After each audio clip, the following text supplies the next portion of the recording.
Gesichter unkenntlich machen. Wie funktioniert das? Das zeige ich euch jetzt. Ich habe da was vorbereitet. Ich habe 2 Clips importiert. Einmal ein Clip mit einer Person, die zu sehen ist. Ich lasse das mal abspielen. Und ich habe dann einen weiteren Clip importiert, wo mehrere Personen zu sehen sind. Wie jetzt hier. Ja, ich möchte gerne, dass das Gesicht von ihr jetzt unkenntlich gemacht wird. Da gibt es eine Möglichkeit unter Effekte. Ich klicke das mal hier oben an, Effekte. Da gibt es die Möglichkeit, auf Körpereffekte zu klicken. Und dann gibt es die Möglichkeit auf Maske. Jetzt haben wir einige Masken zur Auswahl. Um das Gesicht, so sehe ich es, besser zu verpixeln, nutze ich die Gesichtsmosaik-Funktion. Ich ziehe das mal jetzt hier runter als Beispiel und lasse das mal laufen. Und siehe da, wird das Gesicht verpixelt oder durch ein Mosaik ersetzt. Was wir jetzt natürlich auch machen können, wir können das Ganze anpassen. Wir haben hier rechts die Möglichkeit, ich klicke das nochmal hier an, den Bereich zu vergrößern. Man sieht es auch, oder zu verkleinern. Ähm, die Größe anzupassen, der Mosaiksteine. Ich lasse das mal so, wie es jetzt hier so ist. Und man sieht, wie gesagt, das Gesicht wird dann verpixelt oder vermosaisiert oder wie auch immer sich das anstellt. Ja, dann haben wir jetzt auch noch hier mehrere Personen. Das ist auch nett gemacht. Ich möchte jetzt gerne, dass diese Personen unkenntlich gemacht werden. Da gehe ich jetzt hierher und ziehe dann auch Gesichtsmosaik runter. Und wir sehen direkt jetzt hier, zack, alle 3 sind verpixelt worden. Aber ich möchte eventuell eine Person nicht verpixelt haben. Da geht man her und geht dann nochmal auf das Gesichtsmosaik und man klickt jetzt hier mit einem Mausklick einfach die Person an. Ich sag mal, die hier, die möchte ich jetzt nicht verpixelt haben. Und zack, man sieht es auch, die bleibt dann soweit unverpixelt. Ach nein, jetzt ist mir eingefallen, ich möchte doch nicht diese Person, dann nehme ich jetzt die hier. Also man kann es einfach relativ einfach ändern. Ne? Man sieht es hier. Ja. Auch da ist die Möglichkeit gegeben, dass wir die entsprechenden Bereiche anpassen können. Wir klicken das jetzt hier nochmal an.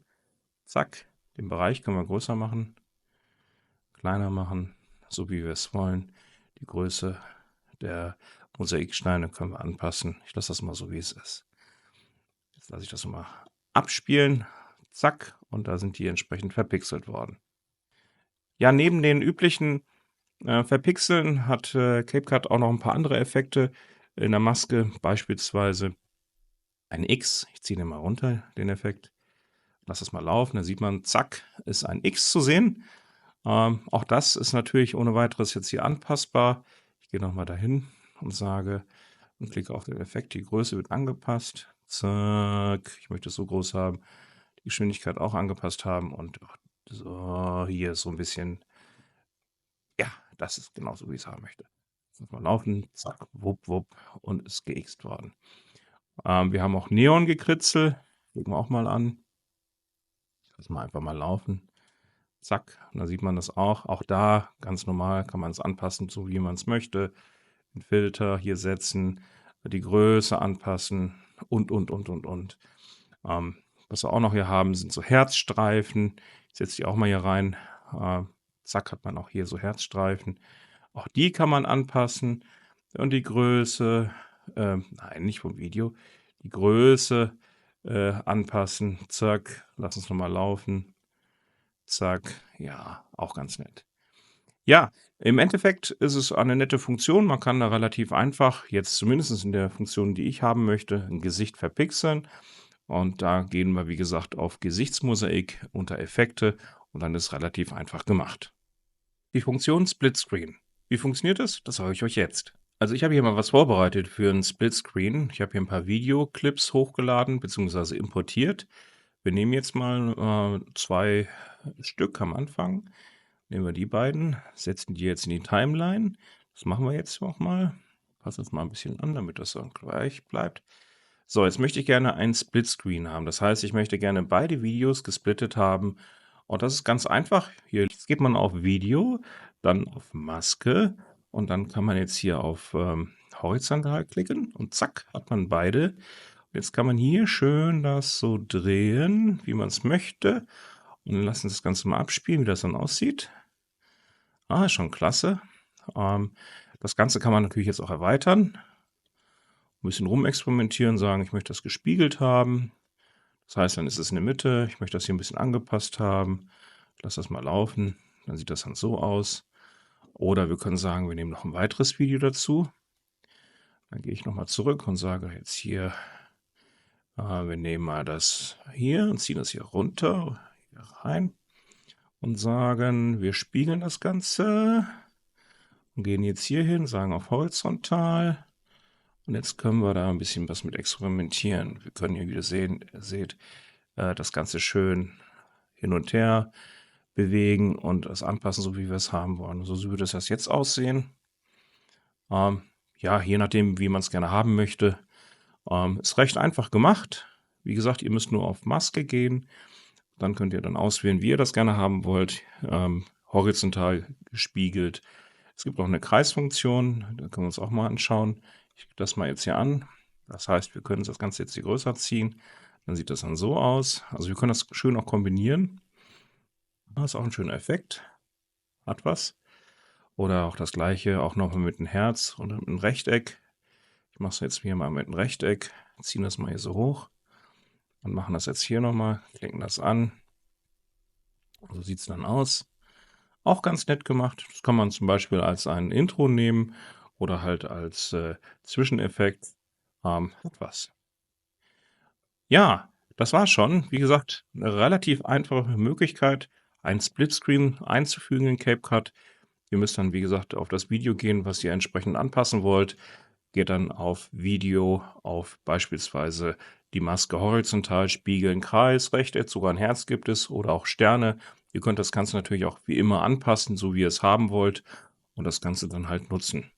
Einen unscharfen Hintergrund erstellen. Wie ihr das selber machen könnt, zeige ich euch jetzt. So, da habe ich doch mal was vorbereitet. Ich habe jetzt zum Beispiel hier einen Clip eines Arbeiters in einem Lager. Ich ziehe das mal runter in die Timeline. Ich lasse das mal abspielen. Hier sieht man, wie er durch ein Lager geht. Und im Hintergrund sieht man die Regale. Nur diese Regale, die möchte ich jetzt gleich nicht mehr so scharf sehen, sondern unscharf sehen. Und das ist ganz einfach gemacht. Was wir zuerst machen müssen, ist, dass wir das Hauptvideo einmal kopieren müssen. Ich gehe mal auf Kopieren und füge das nochmal hinzu. Lege das oben drüber. Und jetzt gehe ich her und sage, von diesem Video möchte ich den Hintergrund entfernen. Da klickt man hier auf Video, Hintergrund entfernen und automatisches Entfernen. Das ist eine Pro-Option. Diese Funktion ist nur möglich, wenn man entsprechend ein Abo abgeschlossen hat. Zu den weiteren Abogebühren oder so könnt ihr euch gerne auf die Website von CapCut nachlesen. So, jetzt hat er das Ganze entfernt. Jetzt, wenn wir das abspielen, sehen wir aber erstmal gar nichts. Das ist so, wie es bisher war. Deswegen, wir gehen jetzt in das Hauptvideo oder den Hauptclip, klicken das an und fügen einen Effekt hinzu. Das heißt, wir gehen auf Effekte, auf Videoeffekte. Man kann Blur eingeben oder verschwimmen, heißt das. Wir nehmen das Ganze mal, ziehen es runter in den Hauptclip und fügen das hinzu. Und siehe da, man kann jetzt schon hier sehen, dass der Hintergrund jetzt verschwommen ist. Jetzt können wir rechts hergehen und das Ganze entsprechend anpassen. Ich kann jetzt sagen hier, die Intensität kann man hier so anpassen, so wie es ursprünglich war oder leicht nur oder ganz oder noch mehr. Ich lasse das mal so, wie es jetzt ist und lasse es mal laufen. Und da sieht man, ja, perfekt. Der Hintergrund ist jetzt verschwunden bzw. verschwommen, so wie ich das haben wollte. Ja, im Endeffekt ist es eine ganz einfache Geschichte. Ihr könnt natürlich auch andere Effekte nutzen, die Helligkeitsschärfe oder andere, die eine ähnliche Funktion hat wie Verschwimmen. Ja, man kann dann relativ einfach den Hintergrund entfernen und das Ganze unscharf machen. Einen Slow-Motion-Effekt hinzufügen, zeige ich euch jetzt. Ja, und wie das funktioniert, habe ich hier mal vorbereitet. Ich habe hier mal einen Clip importiert. Da sieht man, ein Glas gefüllt wird mit Wasser. Ich ziehe das mal runter in die Timeline. Ich möchte das Ganze aber etwas zentraler haben. Das heißt, hier ziehen wir mal das Ganze hier so hin, damit es schicker aussieht. Und wenn ich das jetzt abspiele, sieht man das halt, wie schnell eingeschüttet wird und sich das Glas so weit auch bewegt. Ich möchte aber jetzt das Ganze in einer Slow-Motion-Variante haben, in einer Smooth Slow-Motion-Funktion, also in einer gemütlicheren, in einer schönen, gemütlichen Slow-Motion-Funktion. Das kann man ganz einfach mit der neuen Funktion erreichen, die jetzt hier hinterlegt worden ist. Man kann das ganz normal einstellen, wie bisher auch, die Geschwindigkeit vom Video.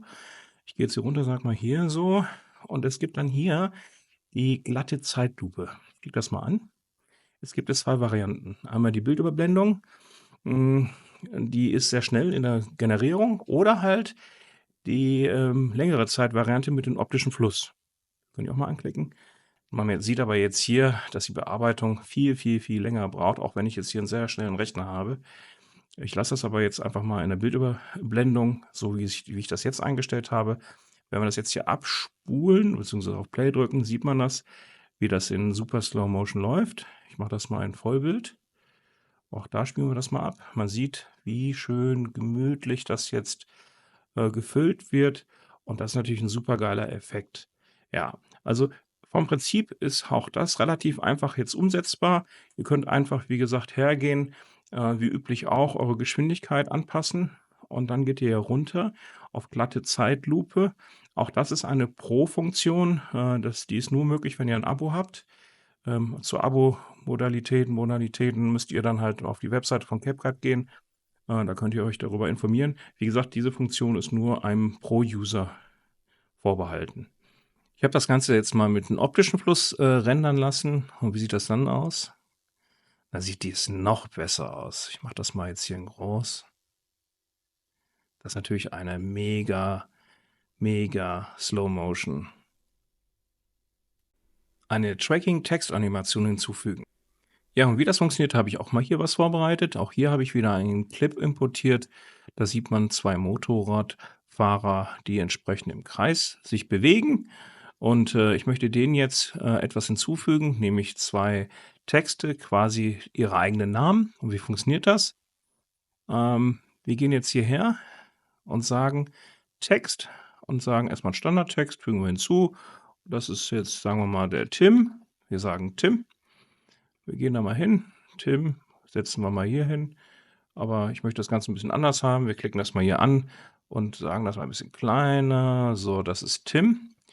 Und sagen, das sollte eigentlich hier reichen. Tim. Genau. Und jetzt können wir hergehen und auf Verfolgen einklicken und auf Bewegungsverhältnis. So, jetzt haben wir die Möglichkeit, man sieht jetzt hier, das auszuwählen, was wir tracken möchten. Wir nehmen jetzt hier den Tim und sagen, die Länge passt und starten das Ganze mal. Wir können übrigens da auch ein paar Anpassungen durchführen, die Größe und die Distanz. So, jetzt hat er das entsprechend gerendert und gleich können wir sehen, wie es dann aussieht. Jeden Moment und gleich sollte es da sein und da haben wir es auch schon. Und wir machen das Ganze nochmal, wir spulen es ab und da sieht man, Tim wird getrackt. Jetzt könnte man das natürlich auch weiterhin tracken mit einer weiteren Person. Wir sagen jetzt, hier kommt dann der Mike. Und Mike hat auch eine entsprechende Farbe. Nehmen wir mal hier. Und sagen dann, das ist der Mike. Wir klicken nochmal auf Verfolgen an. Mike. Sagen ein bisschen größer. Und sagen dann, bitte starten. Und man sieht auch da oben, wie die Schrift sich mitbewegt. Okay. Jeden Moment ist das gerendert. Und wenn das soweit gerendert ist, können wir uns das gleich ansehen. Der geht nochmal zurück und rendert das nochmal zurück, was er vorher gerendert hat. Und wenn er beides fertig hat, können wir uns das Ganze jetzt anschauen. Also so sieht es dann aus. Tim, der wird verfolgt, also die Schrift. Und jetzt müsste Mike da sein. Genau.